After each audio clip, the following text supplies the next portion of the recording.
हमें खुदा बख्श के इस फार्म हाउस में 4 दिन गुजर गए। ये जगह हमारे लिए वाकई महफूज थी। रामनगर कस्बा वहाँ से 7-8 कोस दूर था और कस्बे की तरफ जाने वाली सड़क भी वहाँ से कम से कम 3 मील के फासले पर थी। रामनगर में हिंदू आबादी की अक्सरियत थी, मुसलमान कम तादाद में थी, इसलिए वहाँ ज़्यादा हंगामे नहीं होते थे और इसके लिए ये फार्म हाउस भी महफूज था। ताहम उधमपुर, रियासी, अखनौर और जम्मू में पुलिस और फौज के बीच मुसलमान मुजाहिदीन की झड़पें होती रहती थीं। 4 दिन के आराम और एक मखसूस मरहम लगाने से सीता के पैर भी बिल्कुल ठीक हो गए थे और वो एक नए सफ़र के लिए तैयार थी। और फिर उस रोज़ उसकी बातों से इंकशाफ हुआ कि वो मुझे जम्मू ले जाना चाहती है, जहाँ बकौल उसके एक दूर के रिश्तेदार मौजूद हैं। उसके कहने के मुताबिक चंद रोज़ जम्मू में रहने के बाद हम पंजाब और फिर राजस्थान की तरफ चले जाएंगे। सीता के प्रोग्राम ने मुझे चौंका दिया। वो मुझे मेरे माज से दूर ले जाना चाहती थी और ये मुझे किसी कदर कबूल नहीं था। मैं अपनी सरजमीन से दूर नहीं जाना चाहता था। मैं इस मिट्टी में पैदा हुआ था, यहीं पर मेरे वालिदैन, बुजुर्गों और लोगों की हड्डियां दफन थीं जिन्होंने वतन की आज़ादी के लिए अपनी जानों के नजराने पेश किए थे। मैंने भी इस वादी में रहते हुए मुजाहिदाना ज़िंदगी का आगाज़ किया था और अरसे से आज़ादी की जंग लड़ रहा था, लेकिन अब सीता मुझे यहाँ से दूर ले जाना चाहती थी और ये मुझे कबूल नहीं था। मैंने बहरहाल ये तय कर लिया कि जम्मू में किसी मुजाहिद से रब्ता करके एक बार फिर तहरीक में शामिल हो जाऊंगा।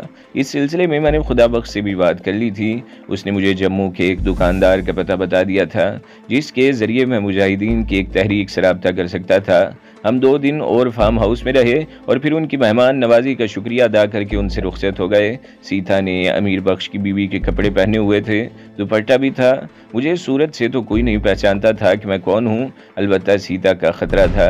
मेरे लिए उसे भी तलाश किया जा रहा था और अंदेशा था कि इसे कहीं शनाख्त न कर लिया जाए, इसलिए उसने दुपट्टा भी ले लिया था ताकि वो अपना चेहरा छुपाए रखे। हमें बस पर सफ़र करना था और जाहिर है हम अपनी राइफलें साथ नहीं ले जा सकते थे। वो दोनों राइफलें खुदा बख्श के पास छोड़ दी गई और उसने वादा कर लिया कि वो ये राइफलें 1-2 दिन में जम्मू के दुकानदार सुहेल को पहुंचा देगा। मेन रोड वहां से तकरीबन 3 मील दूर था। हम सुबह 7 बजे फार्म हाउस से रवाना हुए तो अमीर बख्श भी हमारे साथ था।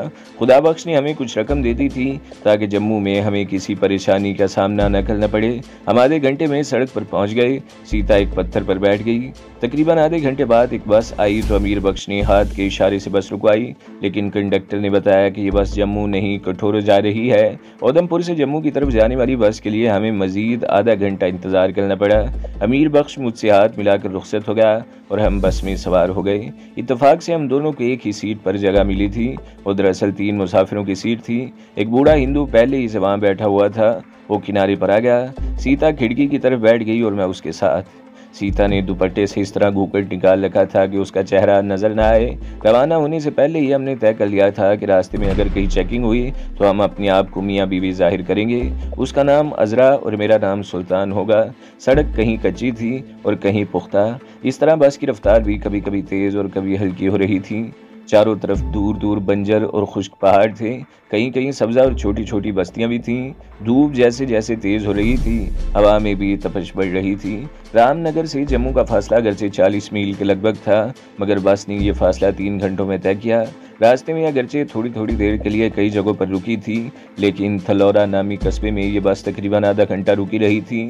थलौरा को एक जंक्शन की हैसियत हासिल थी। यहाँ से एक सड़क रामनगर, दूसरी जम्मू, तीसरी उधमपुर, चौथी संबा और 5वीं सड़क रामकोट से होती हुई कठुआ की तरफ चली गई थी। जम्मू एक बहुत बड़ा और फैला हुआ शहर था। कोहे हिमालय का जनूबी सिलसिला यहाँ पर ख़त्म हो जाता था। इससे आगे बतदरीज ढलान थी जो मैदानी इलाके से मिलकर पंजाब से जा मिलता था। इसके एक तरफ मगरबी पंजाब यानी पाकिस्तान के शहर सियालकोट, गुजरात और शक्करगढ़ थे, तो दूसरी तरफ मशरक़ी पंजाब का पहला शहर पठानकोट था। जम्मू में एक बहुत बड़ा रेलवे स्टेशन भी था। यहाँ से शुरू होने वाली रेलवे लाइन पठानकोट से होती हुई अमृतसर, दिल्ली और हिंदुस्तान के दूसरे शहरों को मिलाती थी। जब हम जम्मू के लारी अड्डे पर बस से उतरे तो 12:30 बज रहे थे। गर्म हवा के थपेड़े चल रहे थे। सीता ने दुपट्टा इस तरह ओढ़ रखा था कि कोई उसका चेहरा न देख सके। शदीद गर्मी से प्यास भी भड़क उठी थी और हलक खुश्क हो रहा था। हम लारी अड्डे से निकल कर एक मुसलमान की दुकान पर आ गए जहाँ लस्सी और दीगर मशरूबात फरोख्त हो रहे थे। वो 2 गिलास लस्सी पीने के बाद हम पता पूछकर नेहरू गेट की तरफ रवाना हो गए, जहाँ मुझे सुहेल नामी दुकानदार से रब्ता करना था। लेकिन सीता का ख्याल था कि लाहौरी मोहल्ले में स्वामी नारायण नामी उसके रिश्तेदार का घर तलाश किया जाए, इसके बाद ही कहीं और जाएं। लाहौरी मोहल्ला वहाँ से बहुत दूर था। धूप बहुत कड़ी थी, मेरी कमीज़ पसीने से तर हो रही थी। सीता की हालत भी मुझसे मुख्तलिफ नहीं थी, लेकिन वो खामोशी से मेरे साथ चलती रही। लाहौरी मोहल्ला गुंजानाबाद वाला इलाका था, तंग और पुरपेश गलियाँ, खेलते हुए नंग दड़ंग बच्चे। सीता गलियों के एक चौराहे पर रुक गई और इधर उधर देखने लगी। तुम आखिरी मर्तबा यहाँ कब आई थी और रास्ता याद भी है या नहीं, मैंने पूछा। 2 साल पहले आई थी, सीता ने जवाब दिया।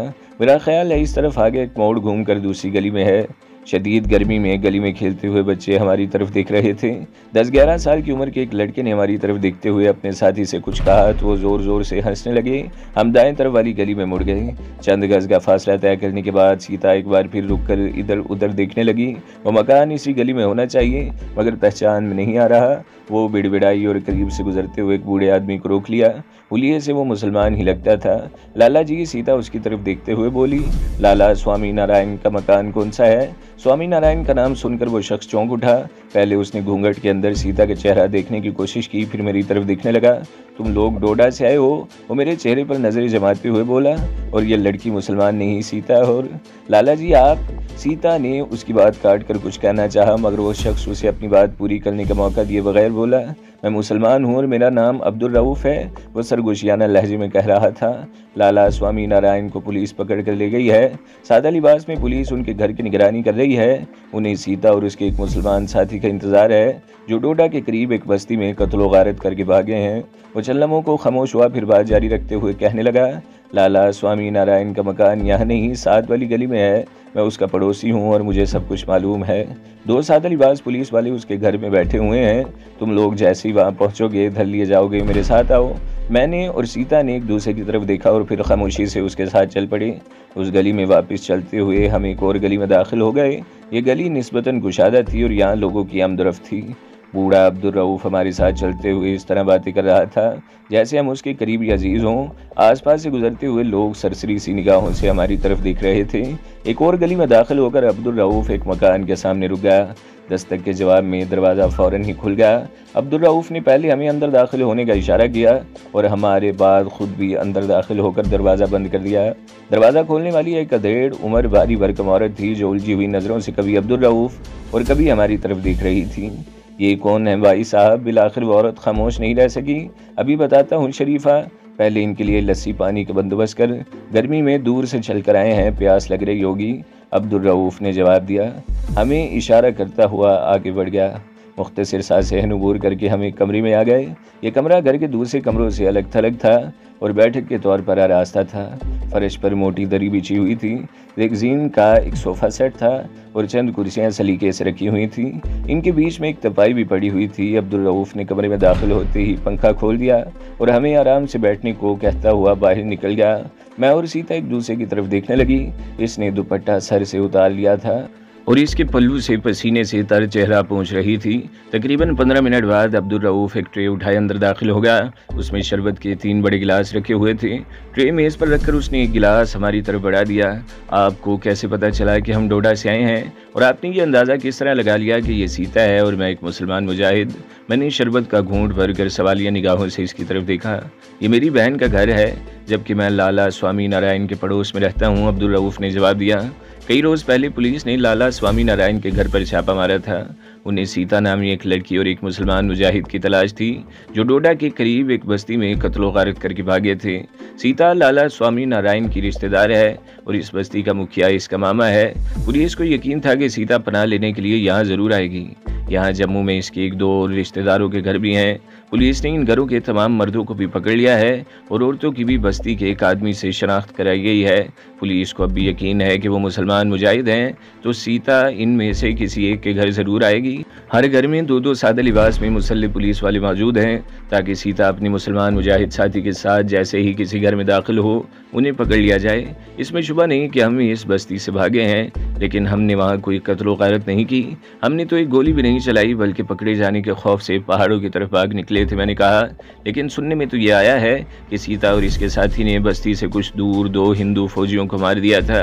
उनकी लाशें भी एक खड्ड से मिल गई हैं और फिर सीता और इसके साथी ने बस्ती में फौजियों की पार्टी पर हमला कर दिया था, जिससे एक और फौजी मारा गया। वो दोनों फरार होने में कामयाब हो गए। बाद में बस्ती के एक मुसलमान लड़की ने बताया कि सीता के साथ मुजाहिद लीडर शमरोज था, जो कई रोज से बस्ती से कुछ दूर एक गार में पनाह लिए हुए था। ये दुरुस्त है कि मैं कई रोज से उस गार में छुपा हुआ था और सीता मेरी मदद कर रही थी। ये भी दुरुस्त है कि वहाँ 2 हिंदू फौजी मारे गए थे, क्योंकि उन्होंने सीता को अकेले पागरी से बेआबरू करने की कोशिश की थी। लेकिन मैं एक लम्हे को खामोश हुआ, फिर बात जारी रखते हुए बोला, लेकिन हमने फौजी पार्टी पर हमला नहीं किया, बल्कि हकीकत यह है कि बस्ती में आने वाले फौजियों ने इस बस्ती में रहने वाले वाहिद मुसलमान कुर्बान अली को 2 हिंदू फौजियों के कत्ल के शुबे में गोलियों से भून डाला और इसकी जवान बेटी को बस्ती के चौक में बरहना करके तशद्दुद का निशाना बनाया गया। हो सकता है बस्ती के किसी गैरतमंद हिंदू ने लड़की को बचाने के लिए फौजियों पर हमला कर दिया हो और कोई फौजी इसके हाथों मारा गया हो। मुझे तुम्हारी बात पर कोई शुबा नहीं, लेकिन सच वही समझा जाएगा जो सरकार कहती है, अब्दुल रऊफ ने कहा। वादी में तो मुसलमानों के सच को भी सच नहीं समझा जाता। असलाह या मुजाहिदीन की तलाश में हिंदू फौजी मुसलमानों की बस्तियों पर चढ़ दौड़ते हैं, औरतों को बेआबरू किया जाता है, बेगुनाह नौजवानों को गोलियों से छलनी कर दिया जाता है और बस्तियों को जलाकर राख का ढेर बना दिया जाता है और सरकार इसे मामूली सा वाक़या करार देती है। लेकिन कोई एक भारतीय फौजी मुजाहिदीन के हाथों मारा जाए तो इसे क़यामत कहा जाता है और इंतकाम लेने के लिए फौजी दस्ते एक बार फिर मुसलमानी बस्तियों पर चढ़ दौड़ते हैं। मुसलमान मजबूर और बेबस होकर रह गए हैं। वादी के मुसलमान मजबूर और बेबस नहीं है, मैंने जवाब दिया। हमने तो गुलामी की जंजीरें तोड़ने का फैसला कर रखा है।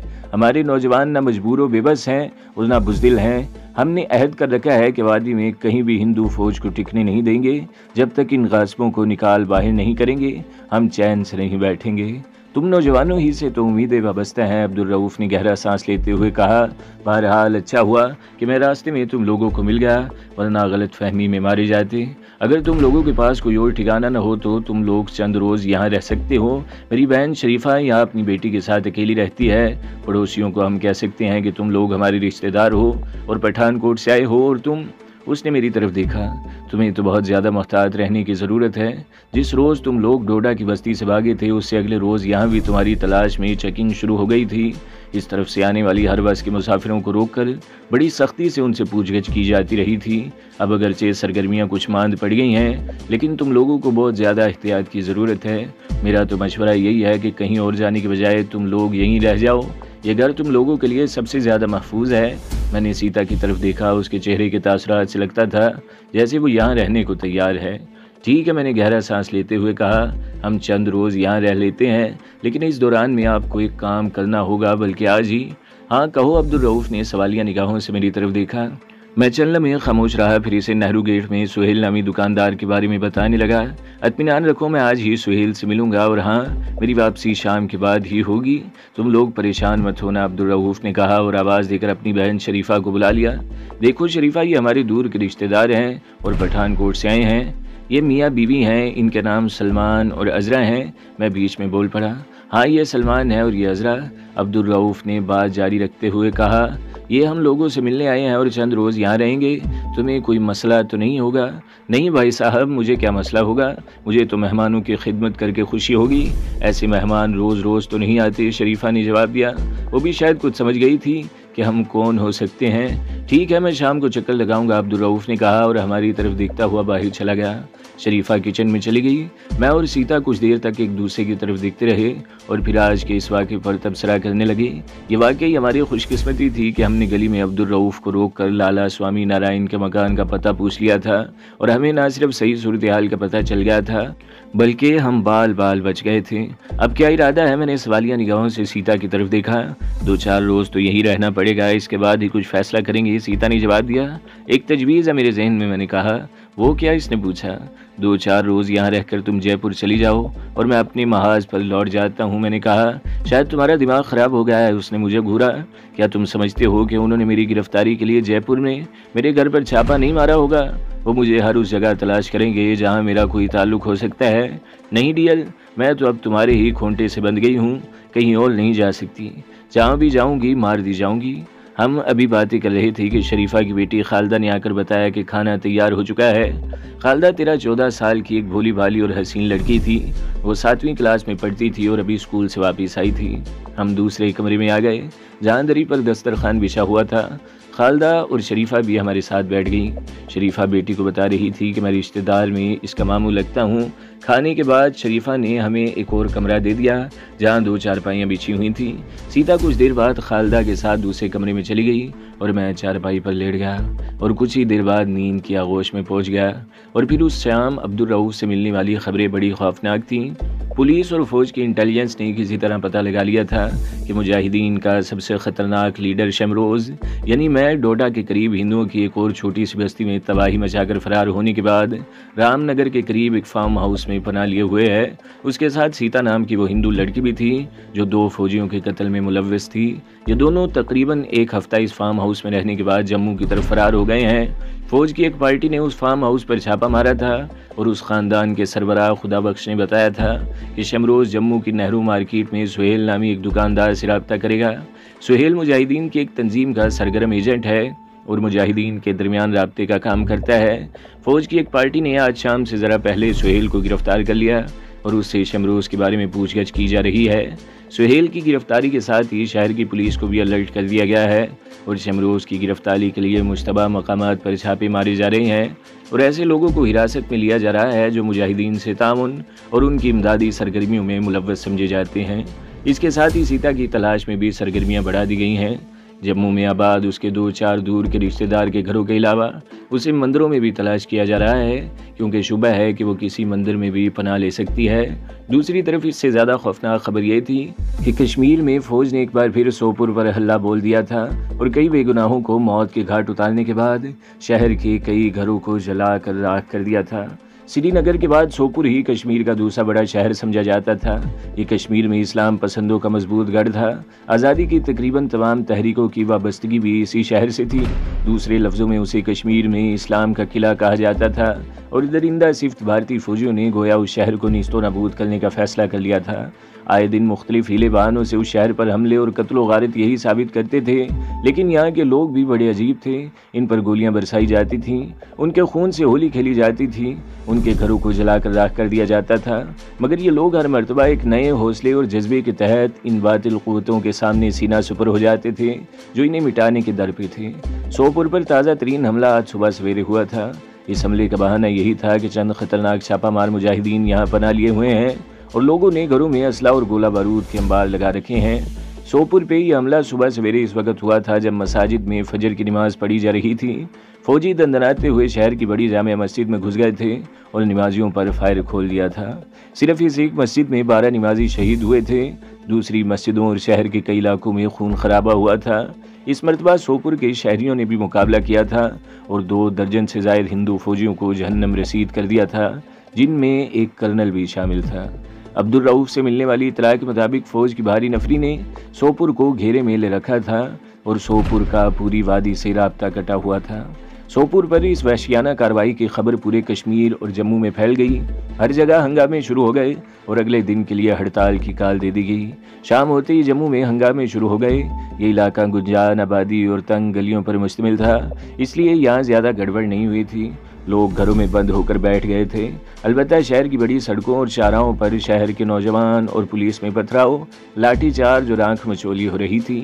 मेरी हालत उस शेर की सी थी जिसे पिंजरे में बंद कर दिया गया हो। सोपुर पर फौज के हमले और वहाँ होने वाली तबाही की खबर ने मुझ पर लर्जा तारी कर दिया था। मैं वहाँ नहीं पहुँच सकता था। यहाँ जिससे राब्ते की तवक्का थी उसे भी गिरफ्तार कर लिया गया था। मैंने अब्दुल रऊफ से किसी और मुजाहिद तंजीम या किसी ठिकाने के बारे में कुछ पूछने की कोशिश की थी, मगर वो इस सिलसिले में ज़्यादा कुछ नहीं जानता था। मुजाहिदीन की मुख्तलिफ तंजीमों की सरगर्मियों के बारे में सुनता तो रहता था, मगर वो किसी के ठिकाने से वाकिफ़ नहीं था। एक आदमी है जिसके ज़रिए मुजाहिदीन की एक तंजीम से रब्ता किया जा सकता है, अब्दुल रऊफ ने कहा। कौन है वो, कहाँ है? मैंने जल्दी से पूछा। वो अमर महल के इलाके में रिहाइश पजीर है, अब्दुल रऊफ ने जवाब दिया। अमर महल शहर के दूसरी तरफ दरियाए कौस के करीब वाक़ है और इस वक्त वहाँ पहुँचना मुमकिन नहीं। कल सुबह कोशिश की जा सकती है। कल सुबह तक तो पता नहीं क्या हो जाए। मैं अभी उससे मिलना चाहता हूँ। मुझे अमर महल का रास्ता समझा दो, मैं अकेला ही चला जाऊँगा। मैंने कहा। तुम अकेले वहाँ तक नहीं पहुँच सकते, अब्दुल रऊफ ने जवाब दिया। शहर में हंगामे हो रहे हैं। कल दिन में तुम्हें वहाँ पहुँचाने की कोशिश करूँगा। ठीक है। मैं गहरा सांस लेकर रह गया। अब्दुल रऊफ 9 बजे के करीब आया। उसने खाना हमारे साथ खाया था और 11 बजे के करीब वो अपने घर चला गया। मैं और सीता देर तक बैठे इस सूरत हाल पर तबादला ख्याल करते रहे। शहर में हंगामे जारी थे। फायरिंग की आवाज़ों के साथ कभी कभी ज़ोरदार धमाके भी सुनाई दे जाते। एक दो मरतबा गली में कुछ लोगों के दौड़ने की आवाज़ें भी सुनाई दी थीं। आधी रात के बाद फायरिंग और धमाकों की आवाज़ें बतदरीज कम होती चली गईं और फिर पूरा शहर खामोशा की तस्वीर पेश करने लगा। हर तरफ मुकम्मल खामोशी और गहरा सन्नाटा था। किसी तरफ से कोई आवाज़ नहीं सुनाई दे रही थी। लगता था जैसे इस शहर से ज़िंदगी का नामो निशान तक मिट गया हो। तो दोस्तों, अगली किस्त सुनने के लिए हमारे चैनल को ज़रूर सब्सक्राइब करें, वीडियो को लाइक करें और बेल के आइकन पर भी क्लिक कर दें ताकि हर जो आने वाली वीडियोज़ हैं वो आपको सबसे पहले मिलती रहें।